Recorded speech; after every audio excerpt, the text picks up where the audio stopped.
उपमुख्यमंत्री एकनाथ शिंदे पत्नी लता शिंदे यांच्यासह नवी दिल्लीमध्ये दाखल झालेले आहेत। खासदार डॉक्टर श्रीकांत शिंदेंच्या बंगल्यावरती त्यांनी रात्री मुक्काम केलाय। आज एनडीएच्या प्रमुख घटक पक्षांच्या नेत्यांची बैठक बोलवण्यात आल्यामुळे एकनाथ शिंदे दिल्ली दौऱ्यावरती आल्याची माहिती समोर येते।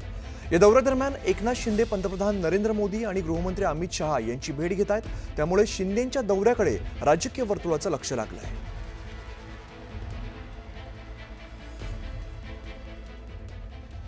पुढची महत्त्वाची बातमी बघूया। उद्धव ठाकरे हे दिल्ली दौऱ्यावरती जात आहेत। एकूण 3 दिवस ते दिल्लीमध्ये असणार आहेत। आपल्या या दौऱ्यादरम्यान ते खासदार शरद पवार यांची भेट घेणार आहेत। तसंच अन्य काही महत्त्वाची कामं ते दिल्लीमध्ये करणार आहेत। सर्वात महत्त्वाचं म्हणजे ते खासदार राहुल गांधी यांनी आयोजित केलेल्या डिनरला उपस्थित राहणार आहेत। इंडिया आघाडीच्या बैठकीत सुद्धा ते सहभागी होणार आहेत।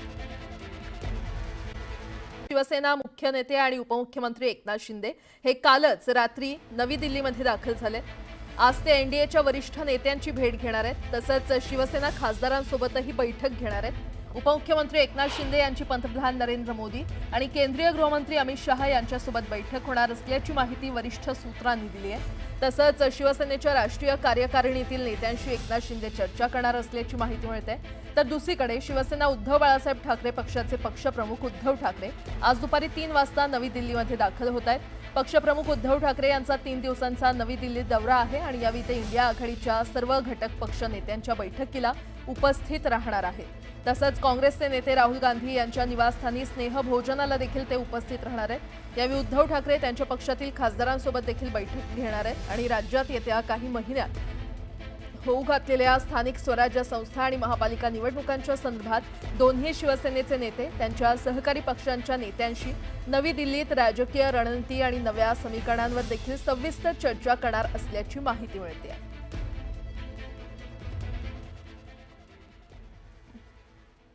स्थानिक स्वराज्य संस्थांच्या निवडणुकांचा अखेर मुहूर्त निघालेला आहे। दिवाळी नंतर म्हणजेच ऑक्टोबर अखेरीस निवडणुकीची प्रक्रिया सुरू होणार असल्याची माहिती राज्य निवडणूक आयोगाचे आयुक्त दिनेश वाघमारे यांनी दिली आहे। विशेष म्हणजे या निवडणुकीत ईव्हीएमला जोडण्यात येणाऱ्या व्हीव्हीपॅट मशीनचा वापर होणार नसल्याचं त्यांनी सांगितलं। विशेष म्हणजे विरोधी पक्षांनी यापूर्वी अनेकदा ईव्हीएम आणि व्हीव्हीपॅटमधील मतांची जुळवणी करण्याची मागणी केली आहे। त्यामुळे आयोगाच्या व्हीव्हीपॅट न वापरण्याच्या निर्णयावर मोठा वाद होण्याची शक्यता आहे। 1 जुलै 2025 पर्यंतच्या मतदार यादीच्या आधारे या निवडणुका घेण्यात येणार आहेत।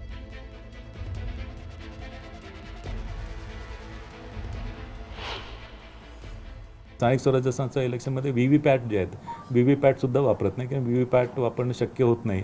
कारण की 4 जर आपल्याला निवडून द्यायचे तर 4 वेळा ती बीप वगैरे त्याच्यामध्ये खूप वेळ जातो आणि पूर्वीपासून स्थानिक स्वराज्य संस्थाच्या इलेक्शनमध्ये व्हीव्हीपॅट आपण वापरत नाही।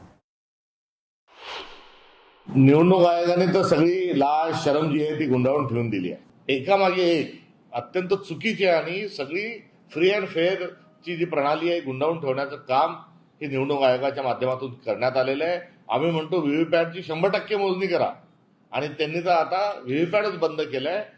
याचा अर्थ स्पष्ट आहे की मतदानाच्या प्रक्रियेत आणि निवडणूक प्रक्रिया ही चोरी यामध्ये होत असल्याचं हा सबळ एक पुरावा आहे। प्रत्येकाला कुठलाही निर्णय दिल्यानंतर तो निर्णय जर योग्य वाटला नाही तर अपील करण्याचा अधिकार आहे। मी सुरुवातीलाच आपल्याला सांगितलं, आपल्यामार्फत राज्याला सांगेन, आमच्या महायुतीच्या सरकारला निवडणुका पारदर्शक व्हाव्यात। निवडणुकाची जी पद्धत आपल्याकडे आहे महाराष्ट्रामध्ये त्याच्यामध्ये कुठेही कुणावर अन्याय होणार नाही, कुठेही कुणी मतदानापासून वंचित राहणार नाही।